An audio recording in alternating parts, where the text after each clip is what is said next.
যে এরা হলো রূপে কাজগুলো আল্লাহ তাআলা জমিনে এরা বলে সুবহানাল্লাহ। ওই সময় বিপদ কারণে একজন সাহাবী নামটা আব্দুল উজ্জা রাদিয়াল্লাহু তাআলা আনহা ওই সময় 70 বছর শিশু অবস্থা। তখন তিনি একদম ইহুদির ভাষায় নিজের বাবা ছিল না মা ছিল একজন দারিদ্র ব্যক্তি। মা চিন্তা করলো এই সব শিশুটাকে মানুষ করার জন্য কারণ তার বাসায় গিয়ে করে একটু খেয়ে করে ভালো চলাফেরা করে মানুষ হতে পারবে এই চিন্তা মায়ের কারণে তখন তিনি বললেন তার দেওয়ালের বাসায় গিয়ে বললেন ভাইজান শুনেন যেটা বাবা তো মারা গেছে তোমার কাছে যদি থাকে তাহলে একটু খাবার দিবা একটু ভরণ পোষণ দিবা থাকার বন্দোবস্ত করে দিবা তোমার বাসার কাজ আছে দিবা সেই কাজ কাম করে থেকে মানুষ হবে।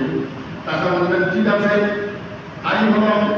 এবার আপনি বলতে হলাম তার মনে মনে নাম শুনছেন মুহাম্মদ একজন ব্যক্তি আছে বলে সুবহানাল্লাহ কি নাম শুনছেন মুহাম্মদ মক্কায় একজন আছে আবু জাহেল বলে পাগল আবু লাহাব বলে পাগল সবাই তাকে পাগল বলে তিনি কিন্তু মুহাম্মদ নামটা তার বলে মনে মধ্যে দর্শনা কল্পনা করে তিনি অবশ্যই বলে যে মুহাম্মদ তাকে একবার দেখা করবেন সুবহানাল্লাহ।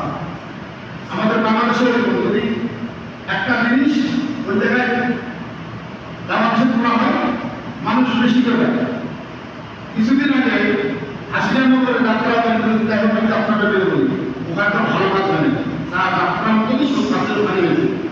তো ওই জায়গায় আমরা এত বেশি করেছি কিন্তু কেউ কি বাদ গেছিল গরম বেশি গেছে। তো যে জায়গায় যাওয়া নিষিদ্ধ করা হয় সেটা মানে বেশি করে দেয়। চিন্তা করতেছেন আবু জাহেল ওই সময় সে বলতেছে সেটা পাগল ওর কাছে চলে যাবো না। আবু লাহাব সময় তাও বলতেছে পাগল এই লোকটার কাছে চলে যাবো না। এবার চিন্তা ভাবনা চিন্তা করতেছে